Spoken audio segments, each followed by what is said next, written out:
Hey, Uni, I have a I have a flute now. It's pretty cool. Alan Yip, he sent me one. It's actually pretty hard to play, but um uh it's pretty cool that to have one now that goes with the chin. So I'm pretty excited. I You I talking haven't talked about to a you for a Xiao while. or a D? A Shao. Okay. Yeah, yeah. Like he got it from somebody, like some nice maker or something, and he's like, you've got to have one of these. I'm like, yeah, I want it. I want it. So that's the latest news for me. So it's Great. pretty nice. Nice. Thank you, Yeah. Miss D. Yeah. Glad to hear it. It's 3 o'clock now, so we're going to start our yajis now. So Ralph, Yeah, we're starting. oh, okay. So I can start now, right? Yeah. Okay, hello everyone. Welcome to our Mid-Autumn Festival Yaji on Zoom. The Mid-Autumn Festival is one of the four major holidays in Chinese culture. As has been our tradition for the past 3 years, I have invited our founding president, Mr. Yuan Jung Ping, along with his students in Taipei to join us in this celebration. Currently, Mr. Yuan's calligraphy students are participating in a calligraphy exhibition, and I too have contributed a small piece. However, Mr. Yuan is presently in Wenzhou, China, attending an international guqin yaji at Daluo Mountain in celebrating of the Mid-Autumn Festival there. Due to this commitment, Mr. Yuan and a few of his students have kindly prepared a 45-minute video for us. And special thanks to Andrea Daniloff for recording, editing, and producing the video. It begins with an introduction to the calligraphy exhibition, followed by guqin performances, all filmed at the Buzai Daoist on Yangming Mountain in Taipei. Let's take a virtual journey to immerse ourselves in the harmony of nature and culture from the heights of Yangming Mountain.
书峰腾龙，甲辰年西宣书道门生作品展。我是袁中平，欢迎大家来看我们西宣书道班同学的作品。书峰腾龙这4个字呢，取的意思呢，就是书道啊，非常的高深，有如山峰一样，我们仰之弥高，这是第一层意思。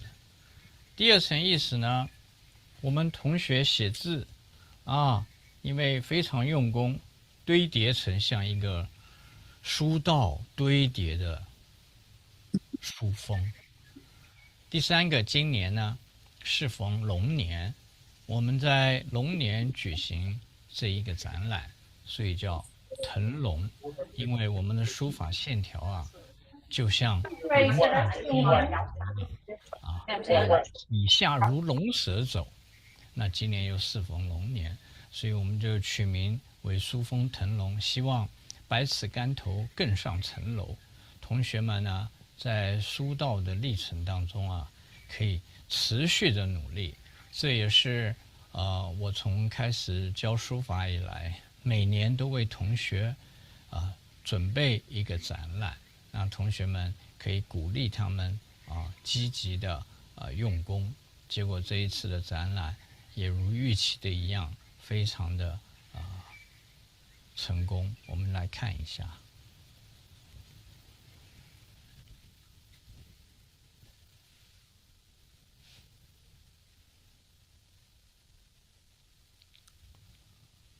我们下面来看这个作品。第一件呢，这个是我们在纽约的同学张培佑他所做的荒诞之作。甲辰下5月，培佑于南港中研院。张培佑女士呢，她是在纽约琴社的社长她弹古琴，也跟我学琴，也跟我学字。那么他的这一件作品呢，用的是松高林庙碑的笔法写出来的作品。那么松高林庙碑，它呢是寇谦之这位大道士所做的。那么他的在中岳嵩山上的一个碑，他的用笔呢浑欲蒲金所以呢，笔法呢以方笔为旨，所以这个就是他的第一件作品。第二件作品是陈月汀他所做的诸像，是以泰山金石玉金刚经的笔法写出诸像，它是用笔圆润这个。Yes and no. It's very angular, the sign, not that much. How much is 这一件呢，第3件是杨素芳，他用的是汉朝石门颂的笔法写出的八荒石门颂集志。石门颂呢，它是隶书，但是呢，它是比较属于古朴一类的我们称之为古隶，用笔呢比较直率没有像后世的这种8分隶书的装饰。那么在这面墙的下方，这个是我们第4件的由陈丽如女士她所做的般若波罗蜜多心经。陈丽如也是我们中华古琴学会的秘书长，跟我学琴学字多年。那么这一次她用她自己的体写出了这个般若波罗蜜多心经。再过来呢，是我们西宣书道班的班长叶云珍所做的一法开无量之门，一音景无边之众。他用的是唐代李邕陆山寺的笔法，写出他自己的风格，作为一个对联那这是一个第一个以行书而入碑的这种笔法。我们李邕呢又称之李北海那接下来这一件呢是米康华，他是俄国人那么他写的呢降伏攘攘用的也是松高林庙这种字体那它下面写西轩书道结陵松高灵庙初步甲辰下中道门门生米康华，他写字很认真。那么这个字呢，一样体现了这个松高灵庙碑的浑郁普经的感觉。再过来是我们西轩书道班的优秀学生彭丽文，他所做的行书不坏外缘而见本心。那么这个句子呢，也是在李颉鹿山寺碑里面的。那么他用笔呢比较粗壮也是比较雄强他这个句子也很好不坏外缘而见心本。接下来是由我们同学王月明他所做的。那么他写的是临王羲之丧乱帖这个羲之顿首丧乱之极。我们知道我们王羲之有书圣之说，那么在这个天下呢没有王羲之的真迹，而丧乱帖呢是最接近他的本体字那它是因为是双钩帖墨，那么目前收藏在日本，所以我们这个在教王羲之的时候呢，我们就写丧乱帖。接下来这个中堂呢这个中间这一件大立轴是由刘弘志他所做的。他写的是泰山金石玉金刚经里面的句子，用笔雄厚然后很龟尾这个句子呢，如来灭后500岁，有持戒修福者于此章句。那么他说他在拔说金石玉金刚经解体古拙遒劲，质朴严正墨笔独重实留汉碑的遗风。因为金刚经在北齐嘛，所以它受到前朝汉朝这种隶书的影响所以这个字呢是从隶过渡到楷的中间这种真书的一种模式所以它用笔很雄壮。接下来这一个呢是由陈韵如所做的，也是石门颂的集字。他写的是德高书有灵，道生心自仁，楚辞方雅颂，春秋秉万年那么石门颂呢用笔顿挫有致，然后自由奔放因为它是摩崖，所以它比较不像碑的那一种拘谨所以它更能体现隶书的这种奔放的感觉。下一位，这个是住在美国加州的汪胜禄，他所写的那么他写的篆字西周禹鼎猛力，古喜欲归天然，就是他这个对句对联呢，他讲出来了，就是我们在学经文的时候，从方笔的祖先呢，就是从禹鼎开始。那么他讲禹鼎呢，笔画比较猛烈。那么禹鼎呢是方起瑞收的，那么他现在用圆笔来写这个对子，写得非常好。我们再看这一位也是俄国人袁安瑞，他呢写的是以松高陵庙碑的句子。他说古人书以不事而事，摄其精神气不顾形，此北海学我者生三昧也。也就是说学李颉的字李北海呢他自己说学我者死，事我者生，就是说不能按照他的外形一样画葫芦的学习所以呢我们在学习李颉的这个行书要得其意而忘其形能够得到它的核心，它的笔法为重要。再下一位袁海瑞，他也是莫斯科人，他很年轻，才20岁，目前在台湾大学读书。那么他写字呢非常认真他用的也是《金刚经》，法上应舍，何况非法的句子。我们知道，《金刚经》在北齐它是以圆笔入手的，可是呢，我们海瑞呢，它处处显出方笔的气象。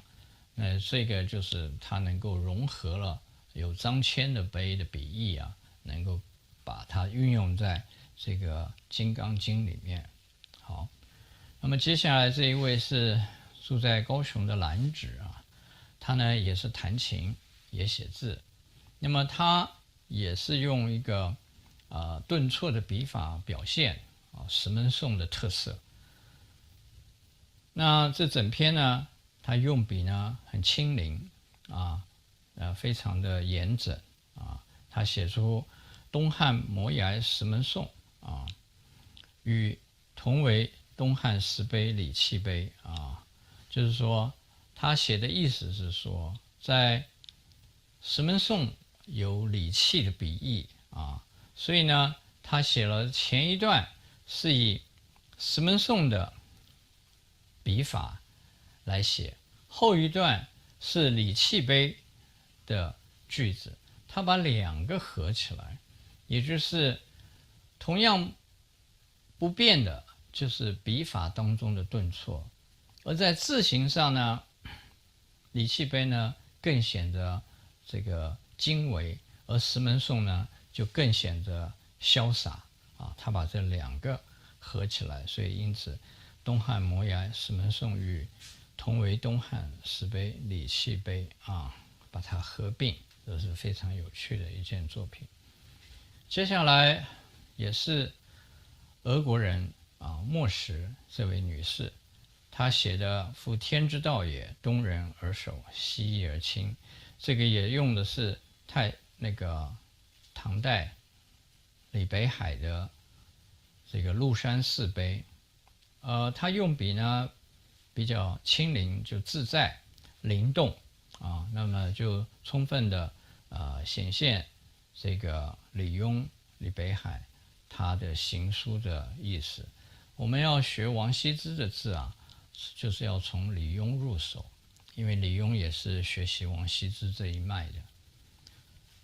下一位是张瑞杰女士，她写的隶气不睹鱼不出渊，也就是说她用的是隶书的笔法，但是写得更轻灵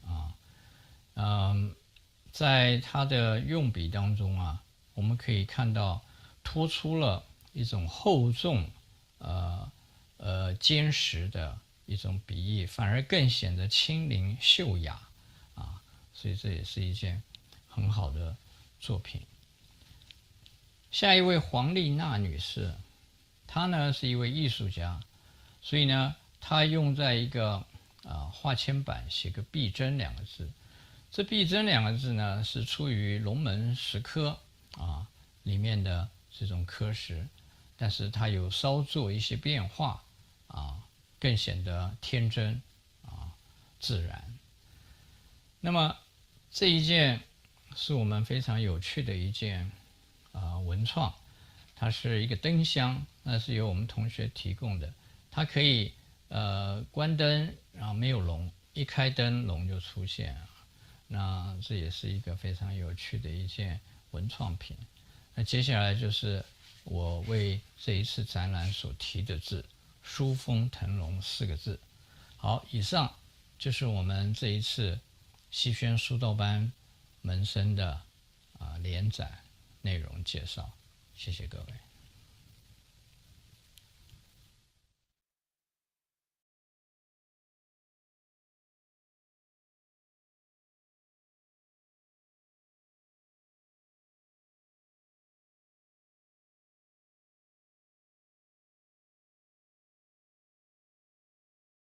Thank you, Master Yuan, for such a detailed explanation of each and every artwork made by our students.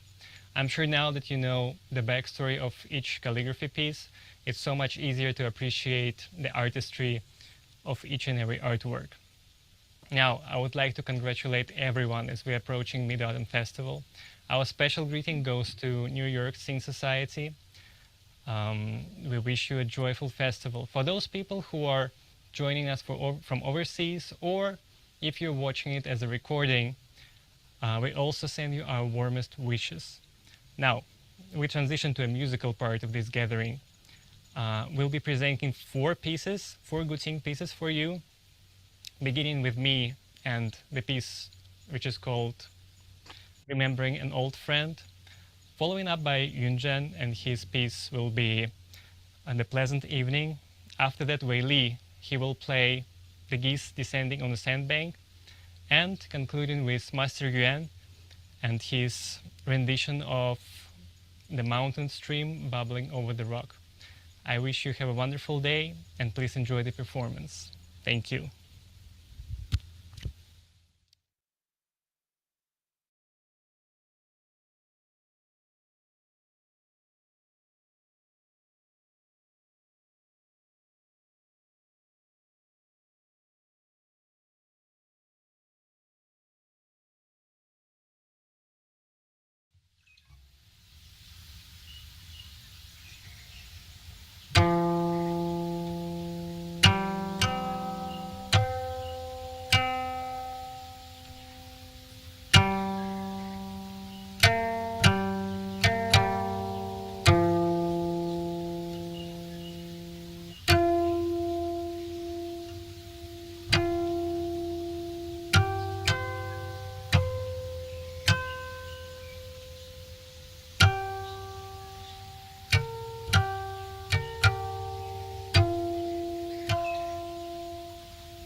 各位情人，大家晚安。我们在台北，在阳明山上的不在道院，在这里祝福所有纽约琴社的朋友们，大家中秋节快乐。同时呢，也预祝我们琴道昌盛。纽约琴社在过去由张培佑所领导的之下所举办的每一场活动都非常的精彩，我们在这边也为他祝福，感谢他为纽约琴社所付出的贡献。我今天想要为各位演奏一曲《时尚流泉》，请各位欣赏。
I hope you enjoyed this video. I didn't watch the whole video until now, and I was kind of feel touched by their Jung Ping's introduction, and also I feel like I am right there in the Yangming Mountain because all those natural sounds recorded in the video is quite very interesting. And that was, I guess, that was the idea of playing Qin with the nature together. So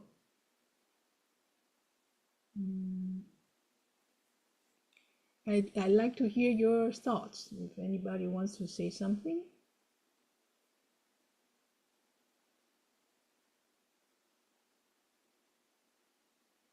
Mandy said the sounds so cool, so interesting with the insects. Yes. And I like his introduction to all the calligraphy, especially telling us about a little bit about who the calligraphers were. Honestly, it's very impressive. Not only does it entail hours and hours of practice, but they presented it in a finished form, mounted, and with the bios, and the video is really excellent in its production. Not to mention the content, which is, they played 4 classic pieces, and it's something to be emulated. Oh, on the silk string. Yes, with all of the production, with the name of the Qin or no name Qin, and what kind of strings, and yes, very professional. Yes. It leaves many people in the dust, but there are all kinds of ways of presenting, and that's one way I think Jung Ping has been working toward this from the very beginning when he established his Qin Dao Guan in the first location in the old Japanese house. And while that's undergoing renovation, he's just reestablished and actually expanded and deepened all of the ideals he wanted to set up. Not only, that is, all aspects of Qin and Qin Dao, Qin Xue. So it's marvelous. Thank you, Marilyn. Yes.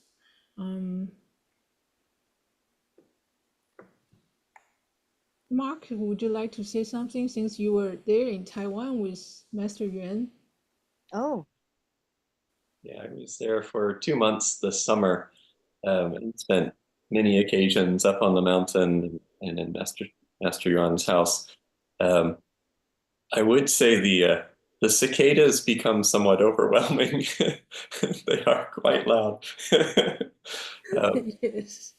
But it is an amazing place to be, to look out over Taipei from there and be able to play the Qin in that view with all of the vegetation around and everything else. It's quite spectacular. So it very much brought me back watching the video. I would also say that it was quite phenomenal for me watching because I'm familiar with playing many of those pieces, but I've never played them in that way.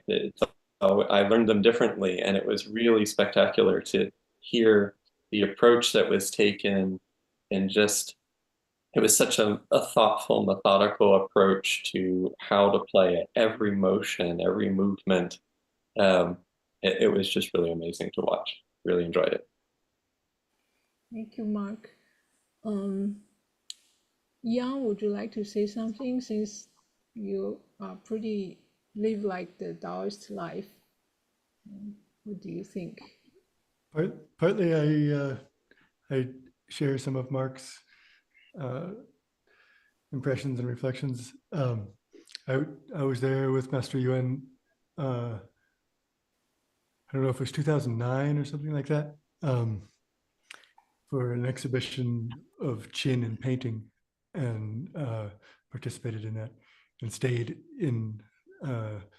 at his place in Yangming Mountain. And was there with my fiance at the time and my wife of many years now. And so it was, I had that kind of sentimental reaction as well. Remember, I slept in that room where the exhibition was. And of course, I'm very fond of Master Yuan. So it was nice to feel that and be there with them all. And that calligraphy was very impressive and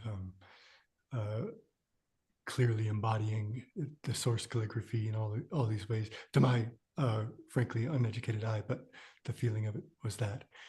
And the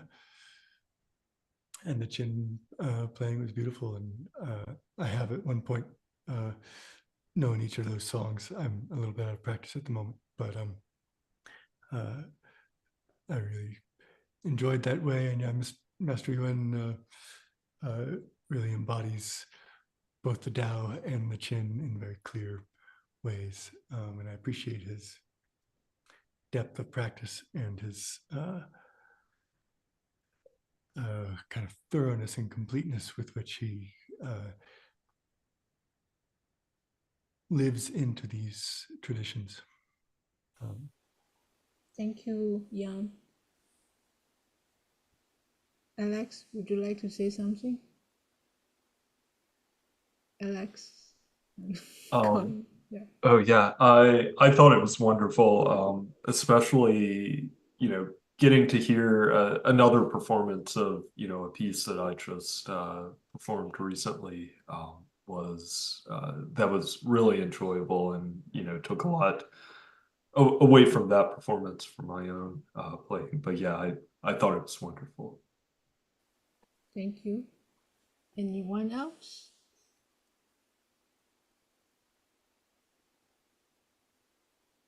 I take it that a lot of people are essentially learning clerical script from Jung Ping.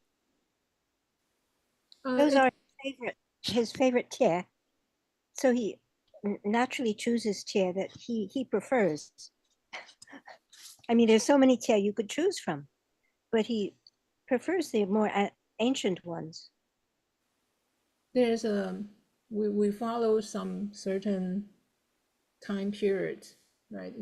The earliest one is the 篆书 from 散氏盘, and then we enter to the 隶书, but the 隶书 is more like 古隶 instead of the 八分隶, and then we enter to the 真书, which is 隶书. Between 隶书 and the 楷书, there's a 真书, there's transition timing.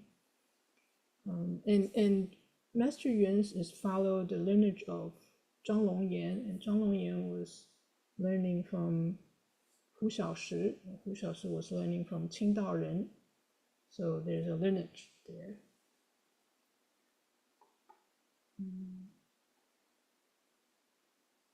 Okay, so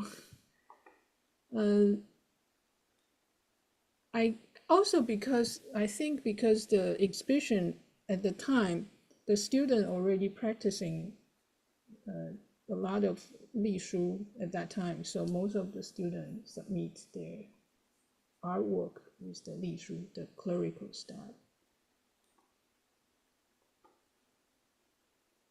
Thank you, Uni, for your question. Anyone else has comment?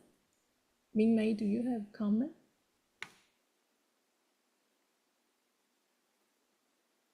Ming Mei?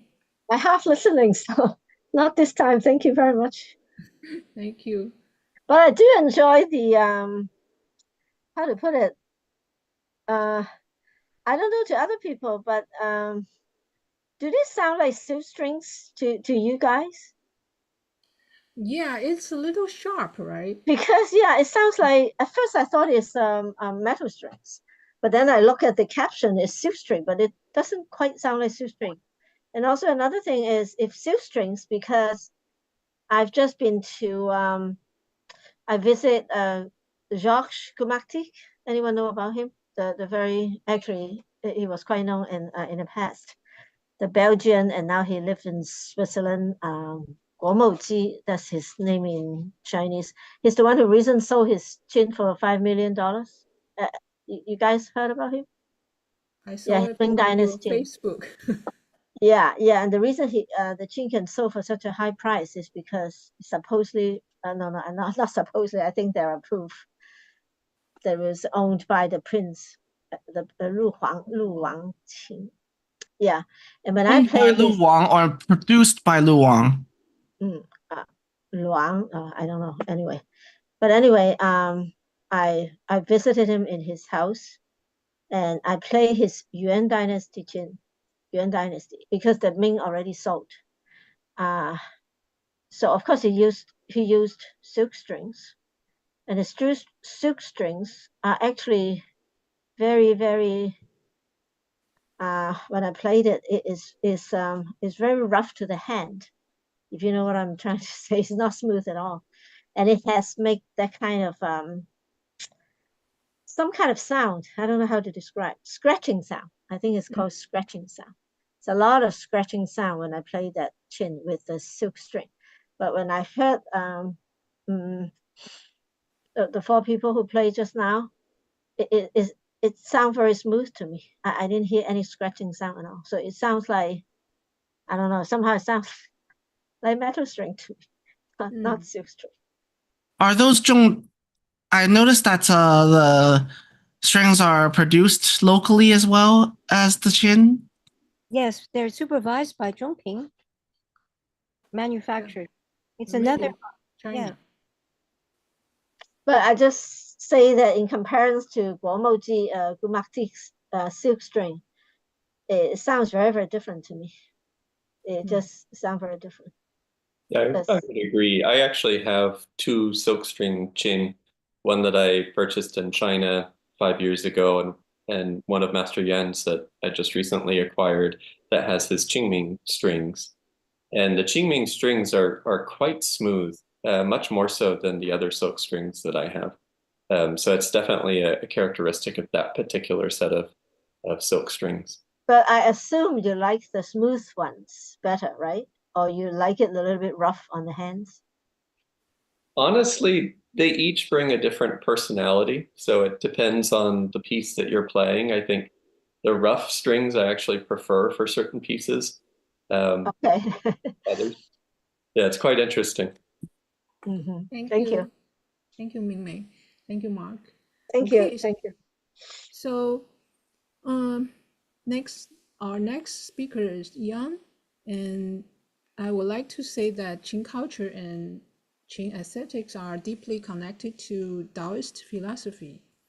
So our next speaker, Ian, who is a Daoist priest and a former member of our society, and I'm glad to have reconnected with him. And I think it's after nearly a decade. He moved from New York City to the Catskill, New York, and now is living in New Mexico, right? Right. So with his lovely wife and two children. So Ian will talk about Between Heaven and Earth, the Qin through the mind of the Tao. Welcome, Ian. Thank you. Thanks for having me. I want to say at the outset that this meeting room is filled with very knowledgeable people. I don't propose to be an authority beyond any individual, but I'm happy to share what I know and share some reflections, and I hope it'll be of interest to all.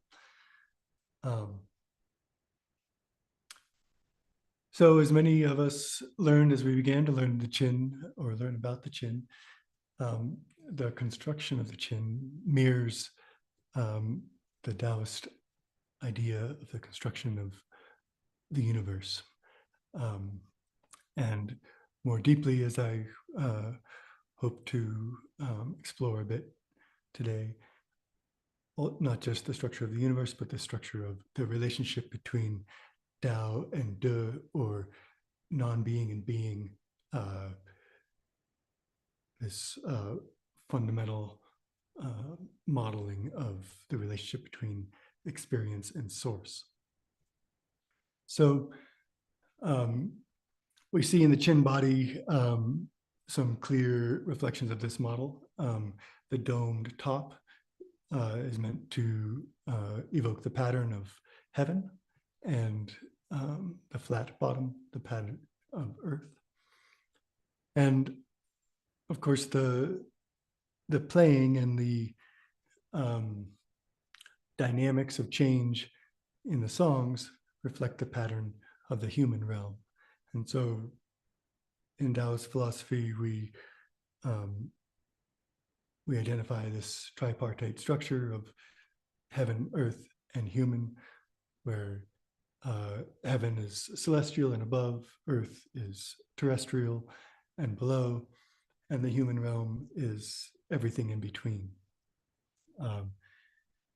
And in the more abstract language of the I Ching, the Qin heaven is the clarity and the perfect yang, the pure yang, and earth is the stillness and the pure yin. And so these two fundamental polarities and forces and qualities of being interact to form the changes of the I Ching, the changes that we experience. And it is the realm of the changes that is the human realm. And it is the realm of the changes that the music of the Qin inhabits.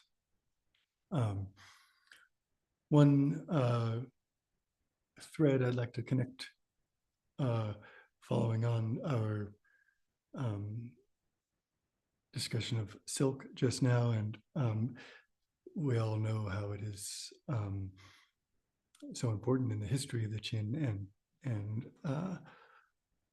arguably today continues to be so important.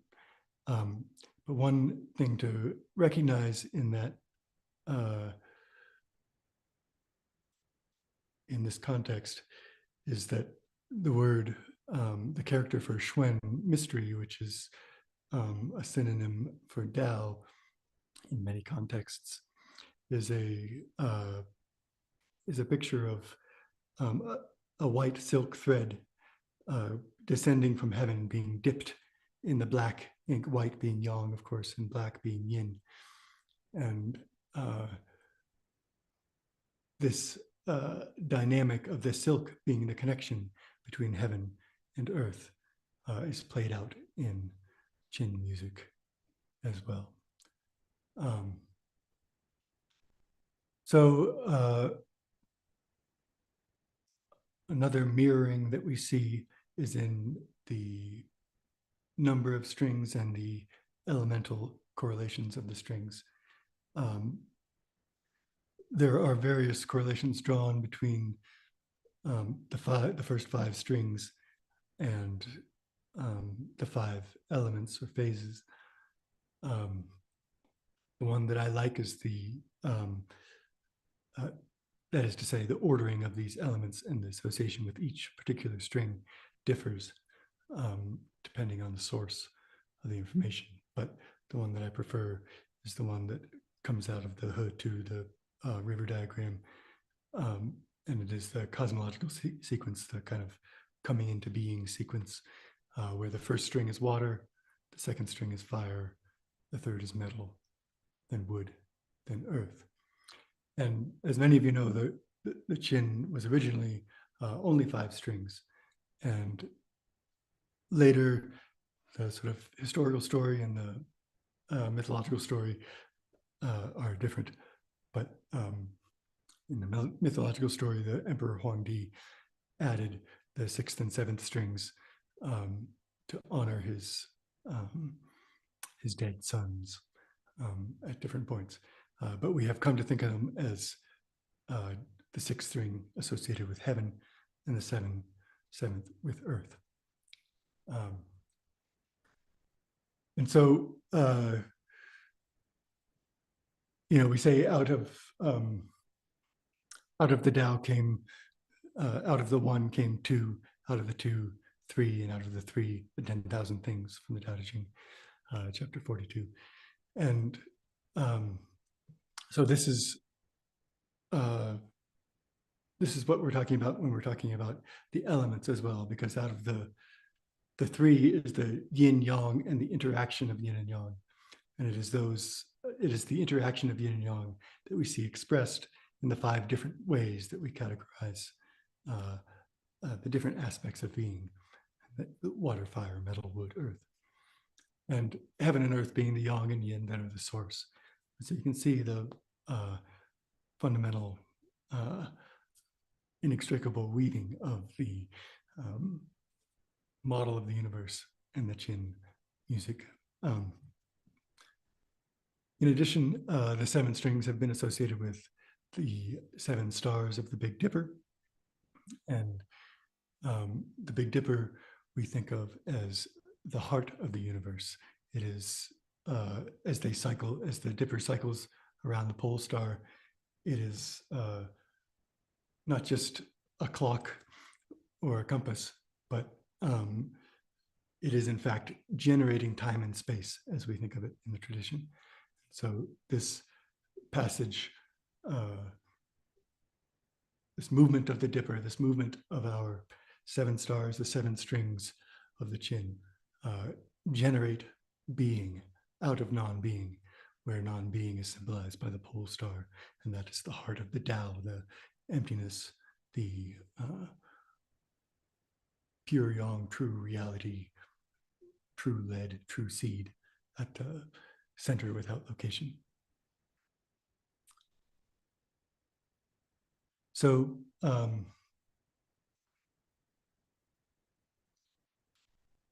so we see clearly how it maps in these various fundamental ways, and how it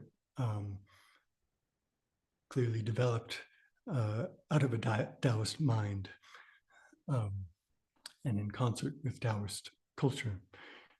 And then perhaps, well, I want to revisit the Dao and the De, because it's not always talked about that way. The virtue, as it's translated, is often understood to be some kind of morality, which is misguided in my belief. But in any case, the conjunction of Dao and De is fundamentally this relationship between the source of being, the timeless, spaceless, boundless source, as Dao, and De as this experienced reality, the manifest reality. And so when we think about this aspect of the model of understanding of the Daoist tradition, of the enlightened tradition, we can start to understand the songs and the active playing of the Qin in terms of this coming into being, that we're generating a pattern of change that is in resonance and alignment with a fundamental pattern of change. So we're participating in the story of the universe in this way, and participating in the song of reality. And one of the ways we talk about this participation in the tradition is through the concepts of Wu Wei and Zheran, where spontaneity and effortless action. And in a way, this applies to any creative act where the ultimate goal is to get entirely out of the way and participate in the spontaneity of what is happening now. And I want to share an experience I had with my teacher, Li Ming, when I first started studying with him in 2008, I believe. And he's based in Xi'an, and we went up into the mountains into a setting not unlike Yangming Mountain, where Master Yuan was presenting from today. and as he readied the tune the Qin and prepared to play and demonstrate a few things, we were in an artist's studio who was also a student of his. The weather outside turned and it began to cloud over and thunder and lightning. And as he was tuning, he suddenly began to play, and it was as if he was mirroring what was happening outside. And it was a long, dramatic, you know, in a classical Western music context, it would be Beethoven. It was very expressive and blew my mind, frankly, at the time. But it was clearly a participation in the pattern of the universe that was that we all found ourselves a part of at that moment. And I would propose that relationship is fundamental, and others here perhaps can speak to the traditional composition style of the songs that these classical songs that we all play. But my feeling is that they were at least in part originated in this kind of spontaneity and then refined and reorganized, perhaps. And then finally, my own reflection as my practice has deepened over the years, as my Daoist practice has,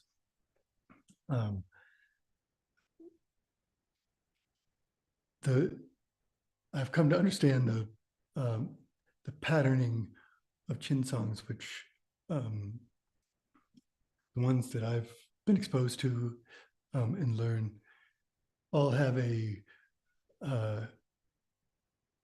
kind of fugal pattern in a Western term, and I'm not an expert in Western music, and so forgive me if I'm using this in a coarse way, but this pattern of repetition with slight variation and kind of inverting, and what was a pressed sound here is a harmonic sound there, and these patterns I've come to see as intentionally or not, probably not, except insofar as they are successfully participating in a fundamental pattern of nature. I've come to see and feel these patterns as expressive of, or at the very least analogous with, the pattern of our many life cycles, where we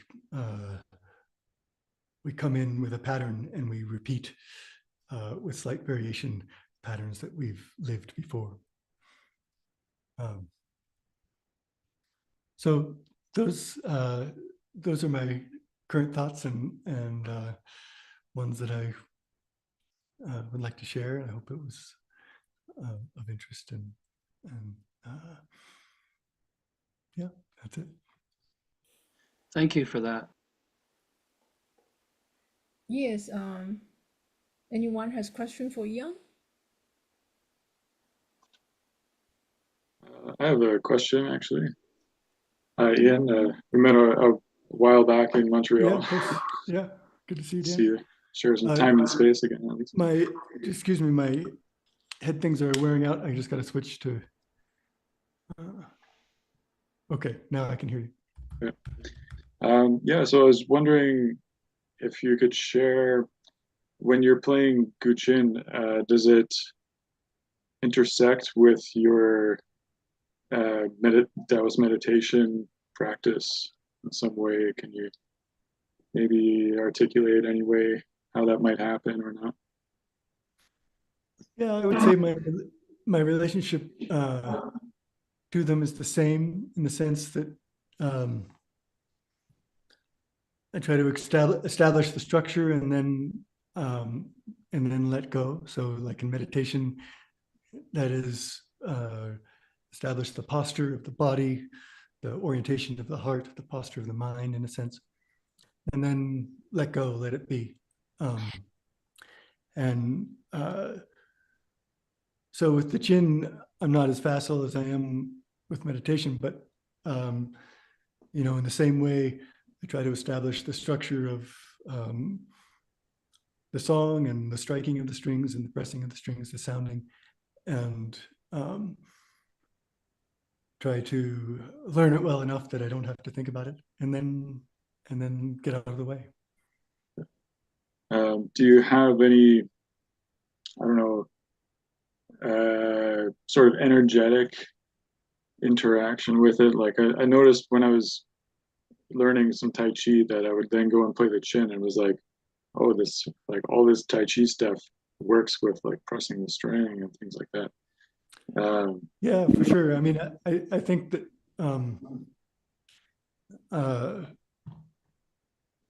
if you have become sensitive to energetic movement, then in the same way that if your spine is crooked in meditation, you can feel how it's off and things aren't flowing. The same way, you know, if you're kinked in your mind or your shoulder or something, then the connection with the string and the sound that results are affected. And so as a kind of self-tuning, self-calibrating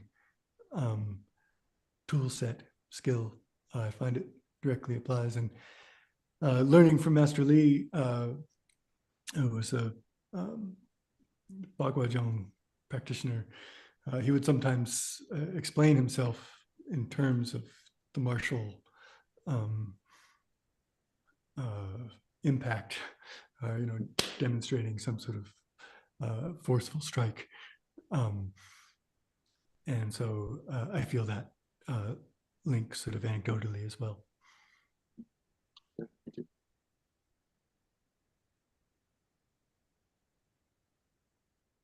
I really enjoy improvisation more than I do learning by rote. Now I'll pick up something from a given piece, but I'll try to develop it as an improvisation. I think of it as being like jazz, where you have a theme and then you take that theme and develop it into your own expression. Beautiful. Yeah, makes sense to me. I have a question, but I'm not. Oh, sorry, Marilyn, you go ahead first. Well, thank you, Ian. You're very eloquent about something which usually isn't spoken. But as you were speaking, I was enjoying the 3 examples of the Fu, or Daoist calligraphy in back. Would you tell us about those pieces? One of my teachers is Wu Zhongxian, who I think has participated in New York Qin Society meetings long while back.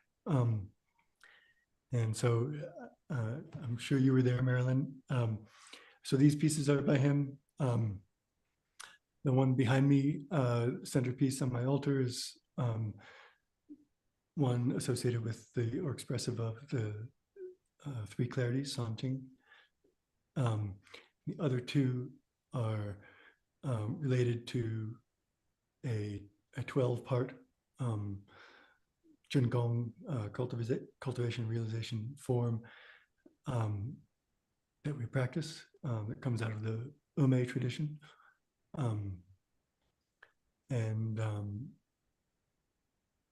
So they have particular meaning with each of them. So I have 12 of them, and they go with each of these 12 parts. Did you by any chance watch him as he wrote this calligraphy? I didn't have that privilege. Oh. Well, as I look at them, of course, this is a special calligraphic form, script used in Daoist practice. Is that correct?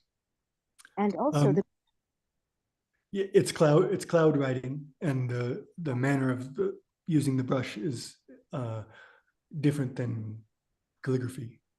Yeah, it's an energetic transmission. Right.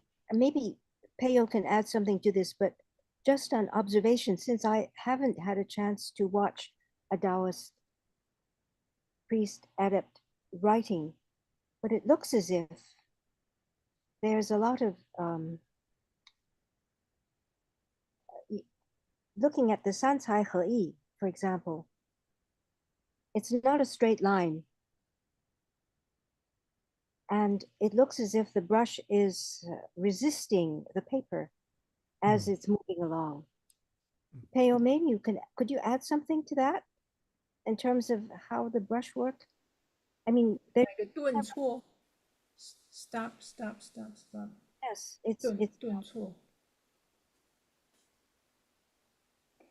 It's an unusual, not only the forms themselves, but the brushwork itself has something special involved. And yeah, I just feel like they are dots become line. So. But in order to produce those dots, it's the brush resistance. You 中文你刚才讲顿挫就是 you're pushing and you're stopping and you're pressing and you're stopping. It's not a continuous movement. Right. So there's several elements involved. It's almost as if brush is writing in a three-dimensional space. I mean, not flat surface, but it's an active up and down movement, as a circular movement. I'm just trying to describe what I see since I haven't watched. But moreover, yeah, Marilyn, each bend or turn that you see of a stroke is a different phrase of the chants that we do, the spells. So at the same time as you're writing? It's not indicative or immediately translatable that each stroke is a certain number of words or something like that, but it does have the implication in there that the chants or the spells are being cited as these talismans, these fu, are written. The most obvious one is the one in the center, actually. I can almost feel like I could read that thing coming out loud. Well, it's also, the forms are extremely different. I mean, not only are the characters different, but the brush strokes, I can't quite see it now, but well, this is a whole area that's I'd like to know more about. Just wondering, powerful, I'm sure. The one in the middle, that's the golden light one, is it? It's Sanqing. It's the Sanqing. 3 clarities. Yeah. Okay. No, it's just that after the 3 clarities, below that, the first section, it sort of reads like the golden light, but it's not. It's the 3 clarities spell, is it? That's right. Yeah. Okay.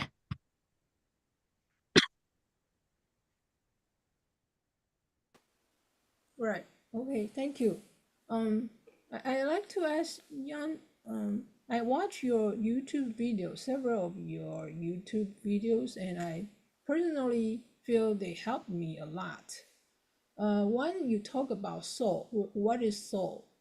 And at the end, you say you were just wondering, right? So my understanding is that you don't really think of you should go here or there,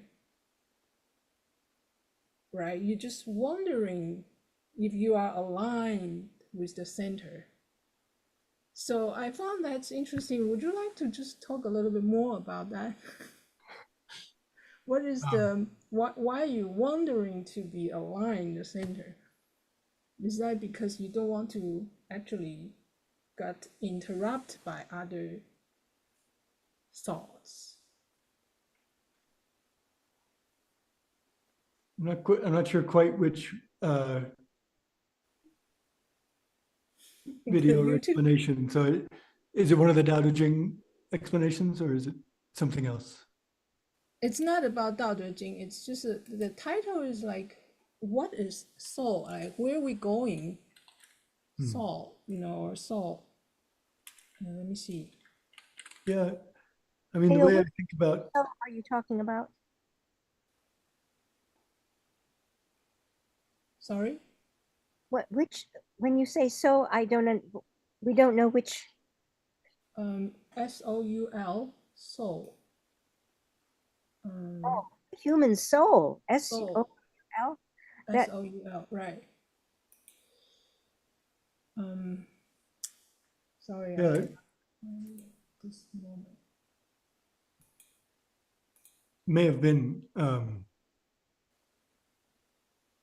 outside of a Taoist context. What is the soul? Why do we suffer? That's the title. So that was a little bit more out there video that is I'm channeling in that video. But the way that I think about alignment with respect to kind of choice and destiny is in these same terms that I used in the discussion today about the Qin and the Dao, which is the goal being sort of a Jackson Pollock, like I am nature, getting fully out of the way and simply being the pattern, whatever that pattern is. And it's the friction between what the pattern is, what really is, and what we think it is or what we want it to be, that causes suffering. And so being in alignment is to reduce or eliminate that friction, that suffering. It reminds me of the friction of the brush on the paper. I think there's a connection there. Nice, yeah. Or the finger on the string, yeah. Exactly.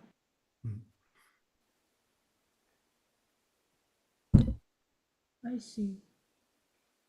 Thank you. Does anyone else has a question for Yang? When you play the qin, do you feel like, this is for everyone, you play the qin, do you feel like there's anything that you can help yourself to be concentrate and be the center? I'm not good at it, but I always wonder about breathing. When you do Tai Chi, you're not supposed to think about your breathing, but we know there's breathing in Tai Chi. So sometimes I think about that, but I confess I'm not sure I do it particularly. I think the breath follows the movement. So you're not thinking about how you're breathing, but your breathing will reflect what your movement is. Yeah, but Tai Chi emphasizes the deep breathing and calmness through that. So it's you're correct that you're not supposed to think about it, but if you do it correctly, it's there, right? So it happens. Yeah, I just recently started taking kind of lessons with one of the other students from my same teacher, and he's a much more advanced musician, professional musician, and so forth. And that was exactly one of the questions I had for him, because I had just recently started Tai Chi lessons, and we had talked about the breathing and how you try to align the breathing to the movements and vice versa. And I felt like there was a strong parallel between doing Tai Chi and playing the Qin. And so my question to him was, does the breath come into play when playing the Qin in, a similar sort of way? And his response, I think, was really pertinent in that he was saying that you don't want to necessarily be thinking too hard about your breathing while you're playing, exactly as you said, but it definitely does come into play when you think about how the different phrases of what you're playing come together, where the pauses are, and particularly with some of the, where typically early pieces when you're learning, which tend to be accompanied by lyrics that you sing, then obviously the breath definitely has to come into play. You need to know when you can take a breath, and that very much affects then how you learn to play the piece to ensure that you have those rhythms in place so that you're able to stay aligned with the breathing. Really interesting way of thinking about it, and it completely opened my mind to how to think about playing these pieces and how to find the essence of what's in there. Yeah, I'll add to that. I've been learning a bit more xiao flute recently, and mostly just improvising and heavily influenced by Native American flute style. And yeah, just realizing how much you have to tailor your phrases to your breath. So you know that you're going to have to make a statement within that breath. And so yeah, it's just a really helpful way to kind of to find that. And so surely you can, there's so many potential pauses in guqin. They say, sometimes it's 2 long notes and 1 short note, or the way that they group the notes together. And yeah, and when you reach that breath, and I could even try a demo. Pardon my amateurish technique, but yeah, when you reach that breath, there's an automatic pause, and so in that pause, there's like, the whole, like we were talking the other day with Peyo's student recital about the kind of sound of no sound and things like that. Just a quick improv.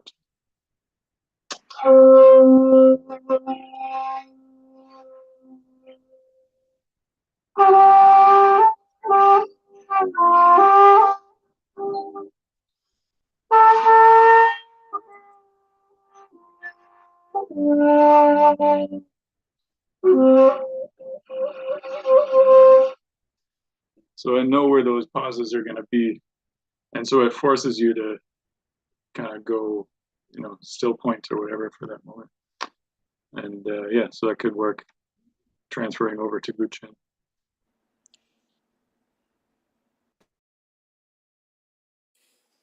Thank you, Dan.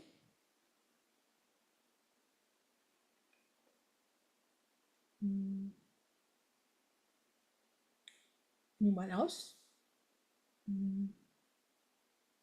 Let's see.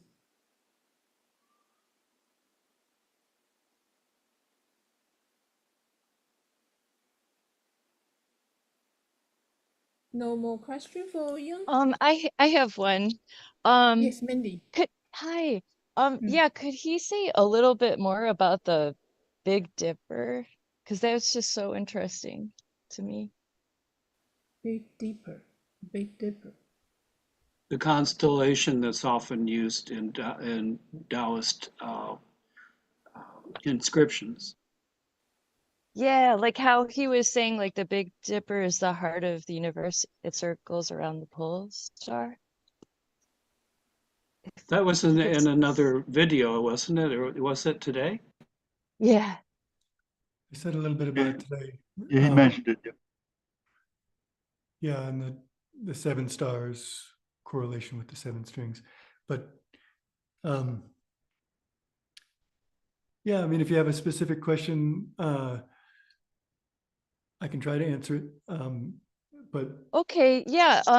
Because I thought of like the shamanic, like dancing or tracing the steps of you, from the kind of like the origin story and everything. Does it? Yeah, I relate mean, to that? when we do the dipper stepping, we are merging with that pattern and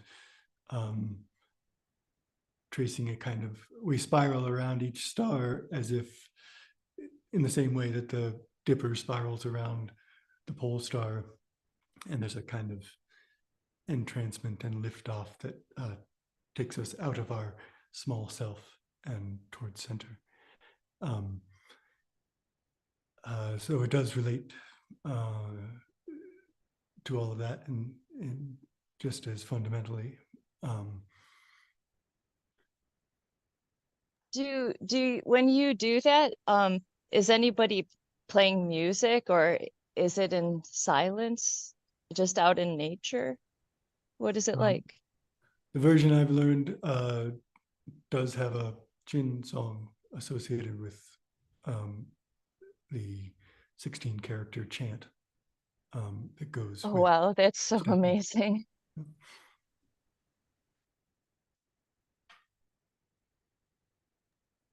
We have I'm sitting outside at it's like a covered picnic table, but there's this beautiful thunderstorm coming. It's so amazing.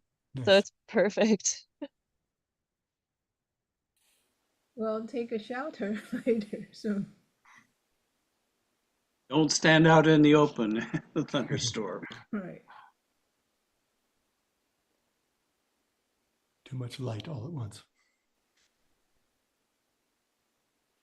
Oh, that's awesome. That's just so amazing. Thank you. I'm like trying to study things like astrology, and people get the wrong impression from it because all they hear is like pop astrology, and they have no idea how like serious and amazing it is, and all of these ancient texts and all of that. And I really don't have much exposure to Taoism, though I want to. And I just think like yeah, everything you said is just so amazing. And thank you. Yeah, Thank you, Mandy. Let me, anyway, you mentioned that you channel people, and I'm not quite sure what you mean by that. I've been reading by something that might be similar in Africa. I happen to just be reading 2 books about that, but maybe you can explain what you mean by that. Well, I'm happy to talk about it a little bit. It may be divergent from the topic of this gathering, but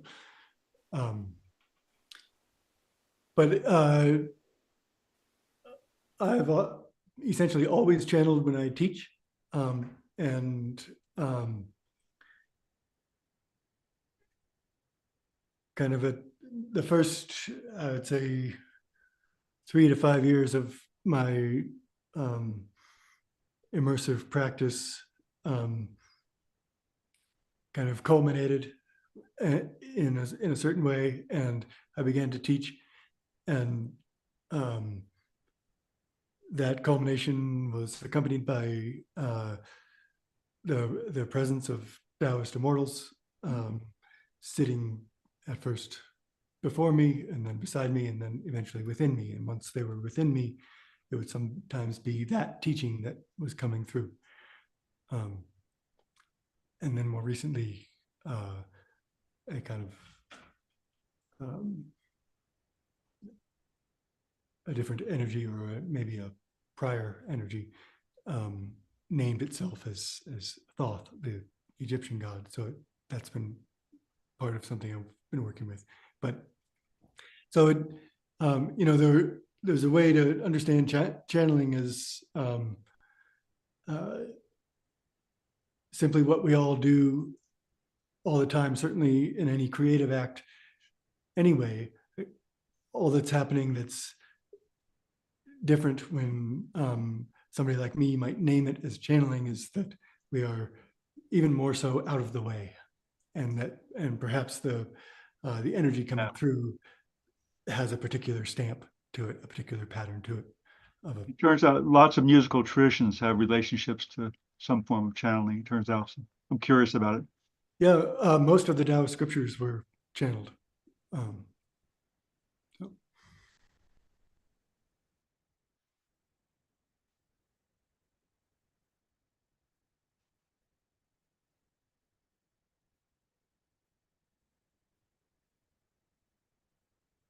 Sorry, link to what?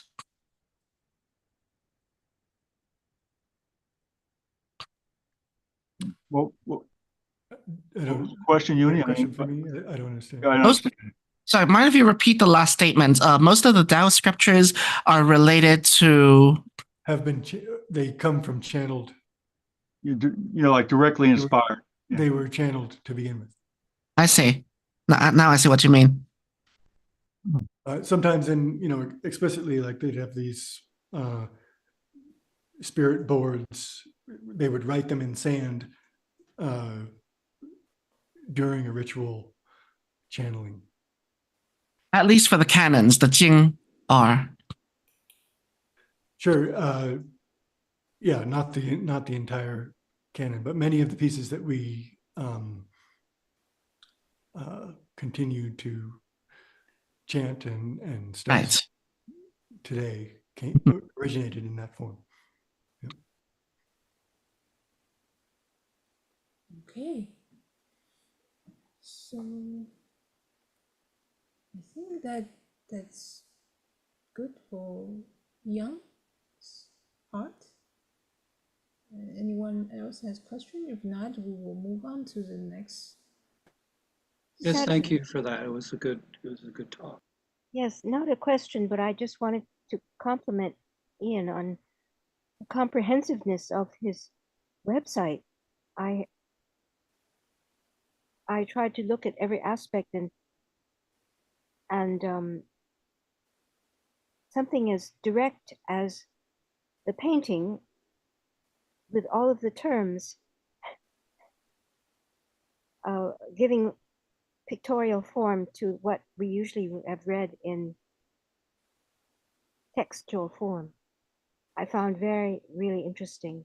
Anyway, you've tried to cover so many aspects, and relating it today to Qin, I think many of us appreciate that.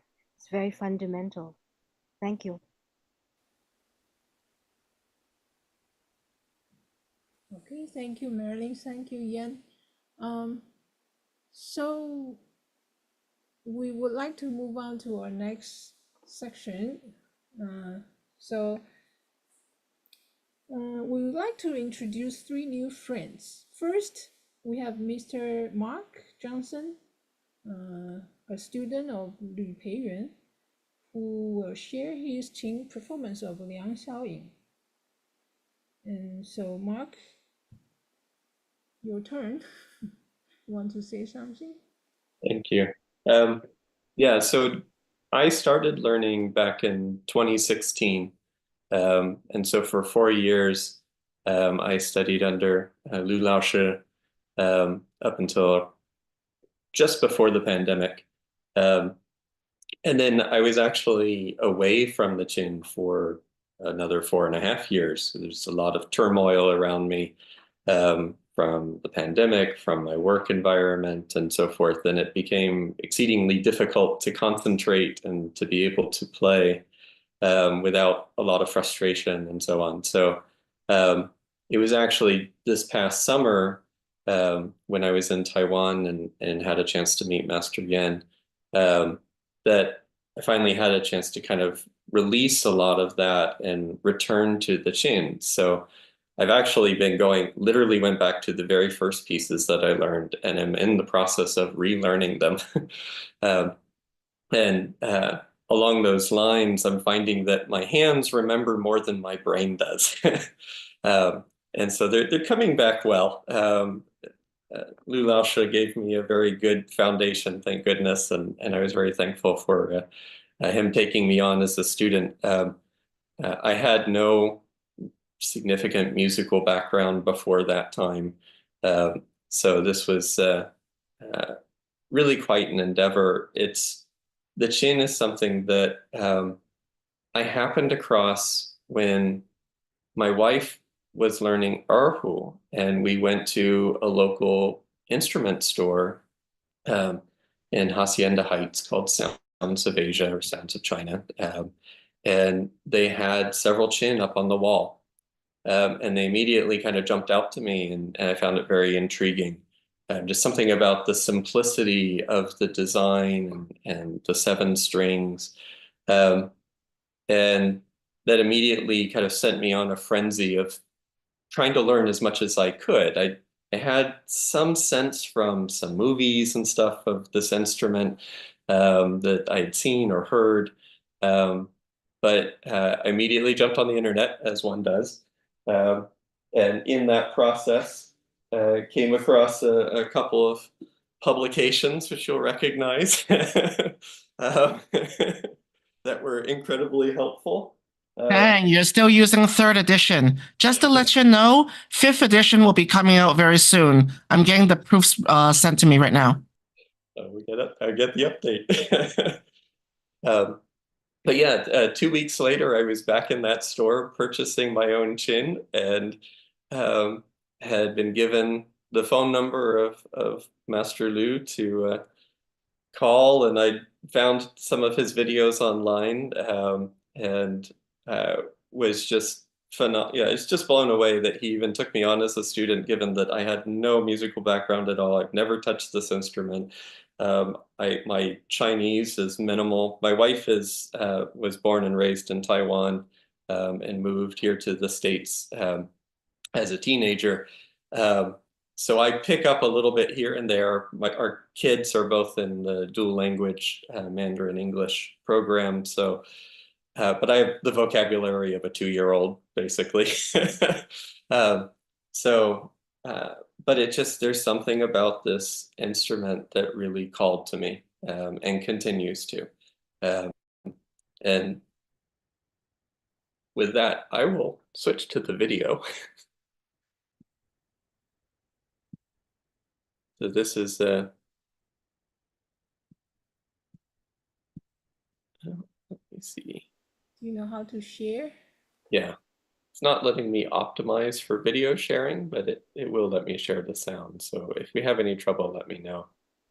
Go ahead and begin.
Sounds very nice. That Qing is the one you bought from Master Yuan, right? Yeah, so it's using the Qingming silk screens. Well, it Nice. does Yeah. require being close mic'd. It's a fairly quiet Qing, but as you can hear, the sound of it is quite nice. Your recording was really good. Thank you. Yeah, and then the couplet behind me as well was written by Master Yuan. It was gifted to my wife and I while we were there over the summer. It's actually an excerpt from a poem from Su Shi. And apologies for my pronunciation, but in this case, it's Wan Lai Shou Shen Jian Di Jing Wei Dong Gong Sheng Yi Yi Chuan. It's basically saying the world is quiet as the sounds of the world cease, or as of the universe cease. The gong and shang are not moved, but the meaning is conveyed. And it very much speaks about the Qin. And in this particular case, the Qin that I'm using is named Li Bing. It's basically like a spiritual handle,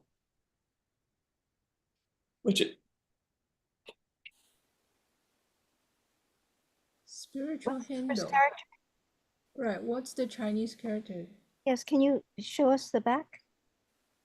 Yeah, I have some photos of it here that I can share.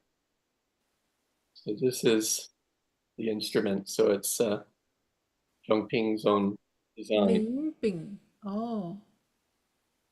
Uh, Ling Bing. Ling, Bing. Right. Ling Bing. let's see if you know a bit more. And that means spiritual handle? It's a difficult translation, but yeah, it's almost like a handle or grasp on the spiritual plane or access to the spiritual plane. And certainly for me, it has been. Very nice. This is kind of like maybe an alternate of the Ling Shu, like the spiritual pivot or something. The Ling Shu is, from the Neijing. Ling Shu. Can you type the Chinese? What's the second character? Yeah, sure. What's the second character? Ling Shu, if you look up Ling Shu Jing, it's Ling Shu Jing.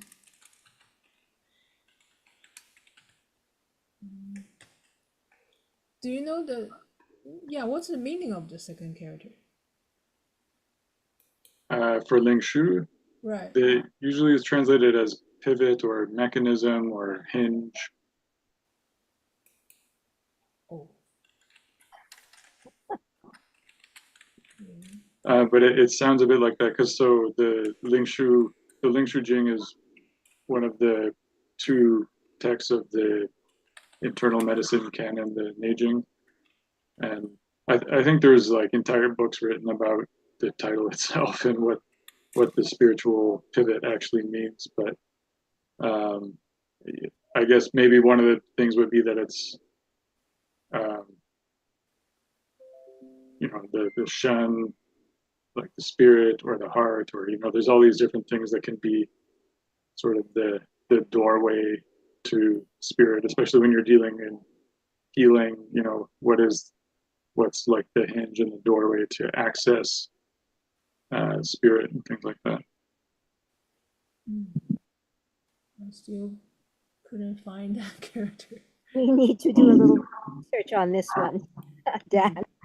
Sure. It's not known to many of us here. I think the Shu in Ling Shu Jing is a different character. Well, once you find it, maybe I'll try to put it into the chat. One moment. May I ask Mark about your settings? It's so attractive.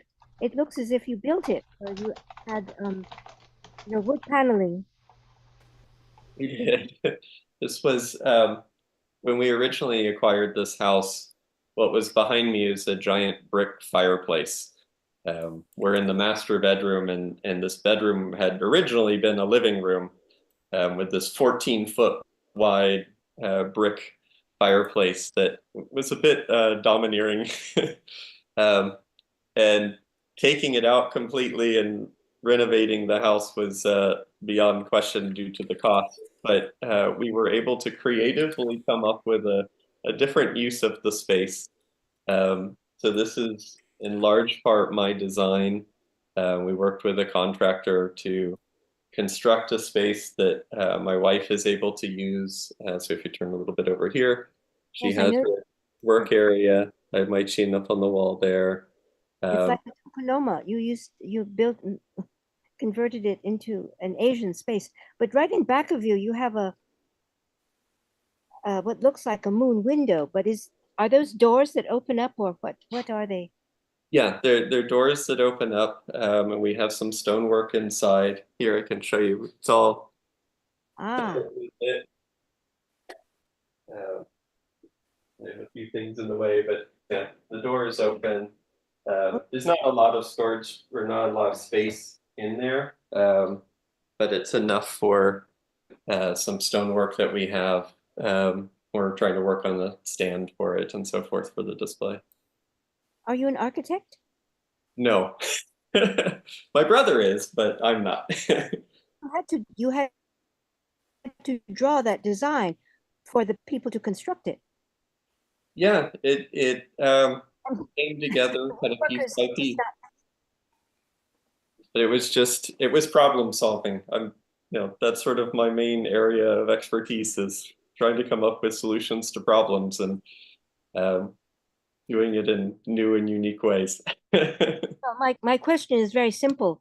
Did you draw the design, or who drew it, or did the carpenters draw it? Because you just couldn't say, I want a round window with doors. You had to draw something. Yeah, I drew it out. You'll find that the dimensions actually very much follow the original fireplace that was here. The fireplace is still there. This has all just been built on top of it as a facade, so that when you walk into the room, you would have no idea that there was a fireplace here. Even up above where the chimney goes up, we put in a false wall, so that just made it disappear. Looks great. Which made my wife very happy. Well, congratulations. Thank you. Did I hear that you're in Sedona, Arizona? No, we're in Pasadena. Okay. Because it looks like I see bamboo trees at the back. Is that through the window? Yeah. Okay. We have a whole collection of bamboo coming down as sort of the property line divider between our house and the next one over. Yeah, they were here. Looks like a Vietnamese forest or something. It's really nice. Sometimes feels that way. Very nice. Thank you, Mark. We hope you will play more for us in the future. I look forward to it. Thank you. Thank you. So our next performer is Miss Amy Mo, but because she is in Taiwan, so she cannot attend this meeting, so she also record her playing. And Amy Mo was introduced to us by our member Tung Cheng's father. And Amy is a young and talented Qin performer and teacher, born in 1993. She began learning piano at the age of 8, pipa at 10, and was introduced to the guqin at 11.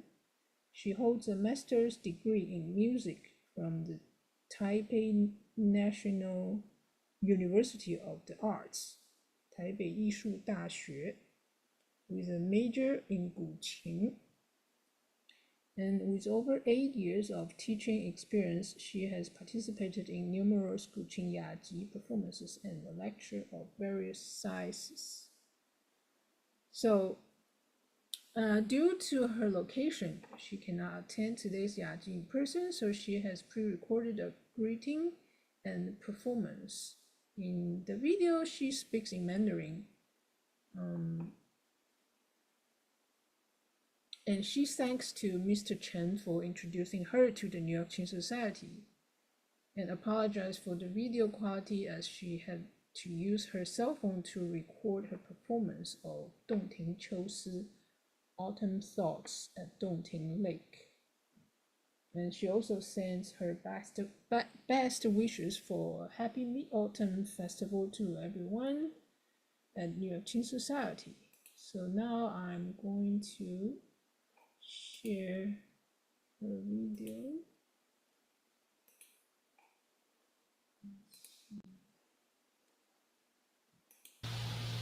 各位纽约琴社的朋友们，大家好，我是来自台北的莫凯吉，我的英文名字是 Amy， 很高兴陈先生的介绍，然后张小姐的邀请，让我参与这一次的中秋雅集。因为中秋节的关系，所以想录一首《洞庭秋思》祝福大家。然后因为电脑的有一点问题，我现在是没有办法插麦克风的情况下，所以录影跟录音的品质会非常的阳春，然后收音也不太好，然后请大家见谅，然后祝大家中秋节快乐。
I think I translated a little wrong. She says the microphone was not working, so she used the microphone directly from her computer, and that's why the sound quality is not that good. But her playing is still very beautiful.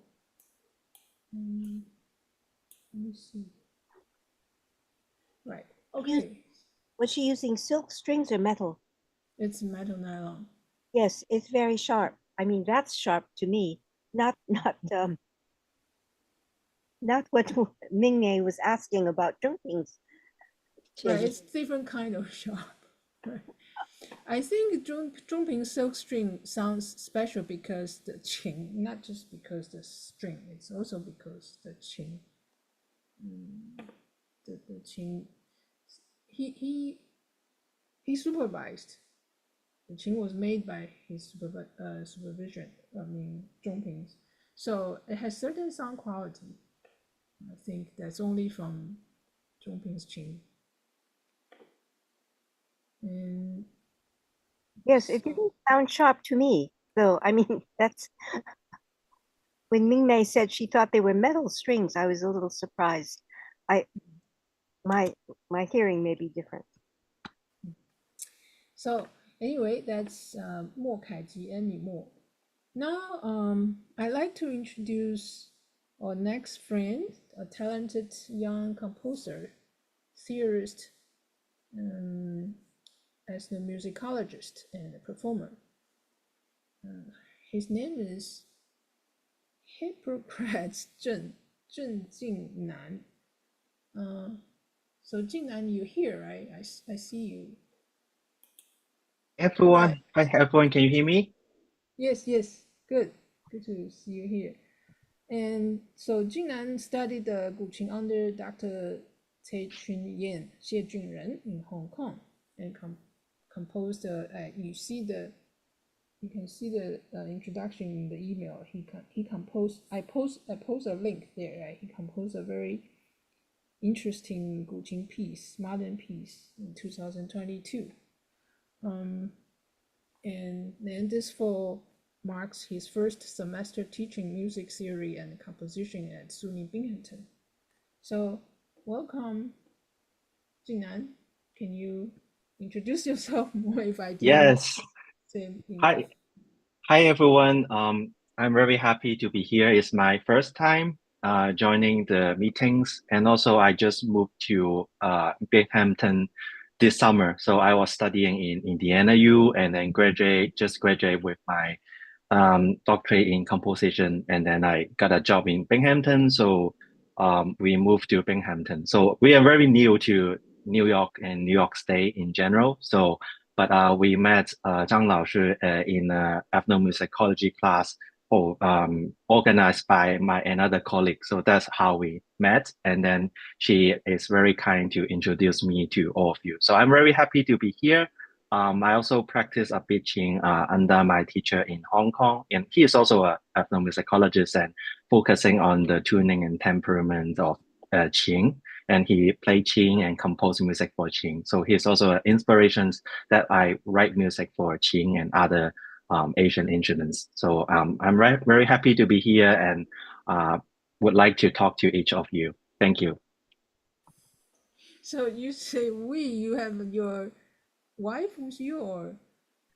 Yes. So this year is means a lot and a lot of big change because my wife and I get married several months ago, and then we moved from Indiana to Binghamton together.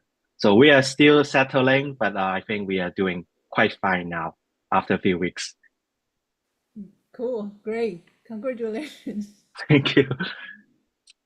Yeah, so this is the chance I like to introduce Anand to everyone because I think he will talk about his guqin composition at our November event, November Yaji.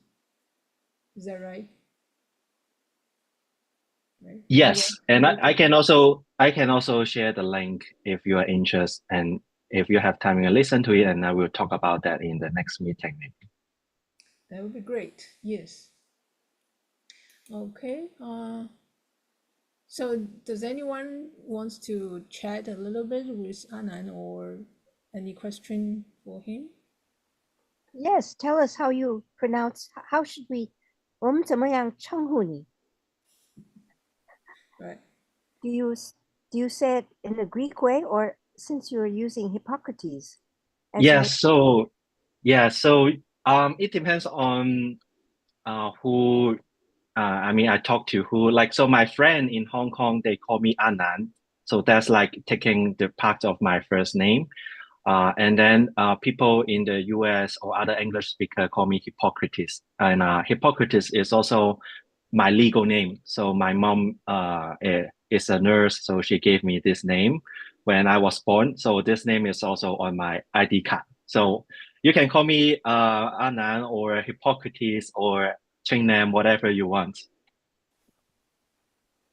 You decided not to go into medicine. Is that true? Not father of medicine, maybe a doctor in composition, still another kind of doctor. So you'll be teaching ethnomusicology in Binghamton? No, so I just graduated from IU for my composition DMA. And I also study music theory for another PhD. Now at Binghamton, I teach mainly music theory with compositions, but I also do field work in East Asia and Southeast Asia because I'm from Hong Kong and I just came to the US for my study and in 2019. So every summer and winter, I will go back to Asia and go to my home, which is Hong Kong, at the same time. OK， 大家香港人係咁話。On the other hand, I would love to talk to you about my current project with the heptatonic chin. Oh. But yeah, I was just curious as to what you'll be teaching in ethnomusicology class regarding how scales and modes are being applied. Right. In compositions. What's your name, by the way? Oh, me? My name is Yuan Jung. Oh, nice to meet you. Nice to meet you as well. And I'm the author of the Standards of the Guqin English textbook. Oh, nice. Which there's a increasingly huge chapter on temperament and tuning as well. So I'd love to show you my work. Please add me on Facebook. Oh, yeah, sure. Yes, I am also on Facebook and Instagram and would like to connect with each of you. So, Anand, how long have you studied Qin with Dr. Zhe Junyan? Not very long because it was interrupted by the pandemic as well. But I would say around 2 to 3 years, not very long, because I only met Dr. Chen when I get the chance to go back Hong Kong during the pandemic. So before that, we know each other's, but we didn't talk much about Qin. We talk more about music compositions and theory because he is also a composer and theorist. So I'm still very new. Given that your supervisor is Dr. Tse, he would be talking a lot about Teochew and Fujian musical scales and the Kuhou stuff and the raised 7. Sorry, is it raised 7 lower 4 or is it the other way around? Yeah, 有yi, yes, and a Kuyin. Yep. Yes. So I have been learning that part of knowledge the chin. As well. Yeah. I still think that he overthinks some things regarding the so-called Miyakobushi or Dujie Yinjie, so-called Japanese scales, because they actually existed in medieval China. They were medieval Chinese music theory. And I think he's trying to look for stuff that is not foreign per se, but is just simply lost throughout the ages. Especially with the yin scales, like Jue scale and Yu modes. On the other hand, what are you thinking about when it comes to topics like these? Is there a working topic that you're working on? So for now, I didn't do much research about Qing, but I'm doing research on Chinese orchestra. So I actually doing research about the more like modern Chinese orchestra after the 20th century, and doing about especially a composer's Hong Kong composer. His name is Ming Nam Pui. So he just passed away, and he is one of the innovator that's write new music for the ensemble of Chinese orchestra.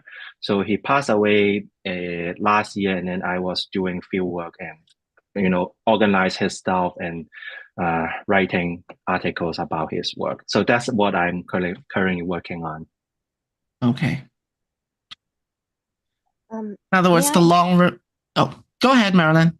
Well, since he mentioned the Chinese orchestra, could you tell us what kind of instrumentation you are covering in this realm when you say the modern Chinese? So, I mean, it depends on which Chinese orchestra, but nowadays there are 4 more like standardized or professional Chinese orchestra in the world, like one in Hong Kong, one in Beijing, one in Taiwan, one in Singapore. And then by talking about Chinese orchestra, it is like, around, I think, at least 60 to 80 people. And then it's kind of like the Western Symphony Orchestra, but you have all the fiddles, but with different range of the fiddle, gaohu, erhu, and etc. For example, like Hong Kong Chinese Orchestra, they even have the gehu, or like kind of like the cello or double bass, so they expand that as well. And then we got all the wind instruments. Sometimes they will add the keys to the wind instruments, so they enable to playing like chromatic notes or some more chromatic harmonies. And also the percussions makes use of mixing the Chinese and Western percussions and etc. So this become more like a concert setting of Chinese orchestra nowadays, and they play different kinds of music. Some arrangements, some more like new music, some more crossover with different genres. Yes, thank you. That was what I'm aware of, and I wondered if, well, frankly speaking, since I've heard mostly Western instruments and orchestration before I learned the guqin, it was disturbing to hear an orchestra with mixed instruments.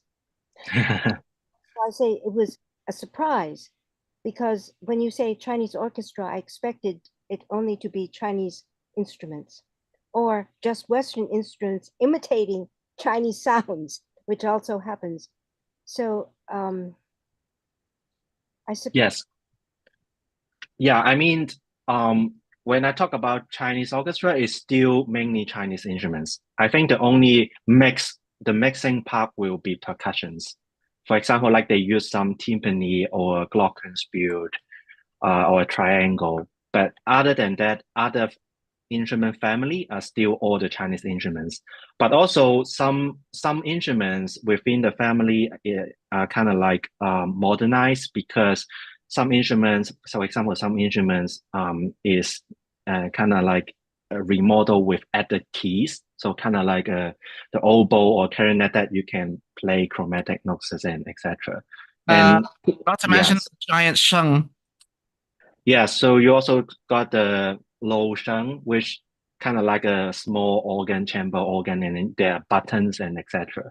So, I mean, there's lots of conversations about these instrumentations, but what I mean is it also becomes part of the standard nowadays if we talk about Chinese orchestra. Also, when you're composing, do you compose using the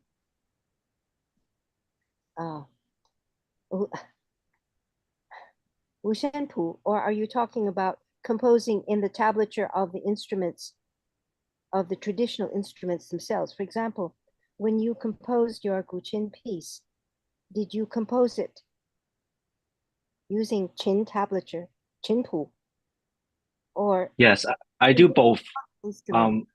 For this piece, the piece I just sent to the group, I do both. So I work with the Qin players, and then we do both the 简字谱跟那个五线谱. Because when you explain that, something you can do with the 简字谱, something you can do with the 五线谱. So we keep both traditions, and sometimes, especially in the US, if you want to explain this piece to some other audience, you kind of have something that they can read more easily. So at the end, we do both. We start with the playing, we start with 简字谱, and then later on, we also have a version that with staff notation. And so we have two lines at the same time. But if you're talking about writing for Chinese orchestra, nowadays, all the professional Chinese orchestra use staff notations. And they're all symphonic. The point of the modern Chinese orchestra is the integration of symphony and modern, well, Western harmony into this ensemble playing. It's a blessing and a curse. Exactly. Yes. Yes. Yeah, I mean, it could be a good opportunities for young composers, but also it could be a challenge to young composers if they kept keeping that Western symphonic mind when they compose for the Chinese orchestra. And it's not surprising to see there are many pieces for that, more and more, but some pieces are more successful, some pieces are not, because before you go into the orchestra, you also have to know how to write for each Chinese instrument idiomatically. And that's something you have to learn from the traditional repertoires. And sometimes composer may lack on that part of knowledge, or they don't have the opportunities to learn about that. So that's what I am very aware of. For me, I learned a lot of Chinese music during my master study in Hong Kong Academy for Performing Arts. So it's not just like you writing whatever for what instruments, but more like, do you know the repertoire or what are the idiomatic playings? And it requires a lot of communications with the student or with the master. So that's how I start with that. Sounds good. Thank you. Thank you. Thank you. Right, so we're looking forward for the next Yaji. You can introduce your music and we can talk more about the composition. And so I think we could end our program here. And thank you, everyone. Our event is coming to close now, and we hope to see you again in November. So thanks, Peo. Thanks as always. Festival. Thank you. Thank you. Nice to meet you all. Rob, and thank you, Andre, for paste the program in the chat room. Right. Okay, thank you. Thank you, Lisa. Thank you. Thank you, Luca. Good afternoon. Thank you. And Lawrence, yeah. Mumbo, Matthew, and Alex, Dan, and Merlin, Andre, Yuli, Anand. Thank you for joining. See you next time. Thank you. Bye. Thank you.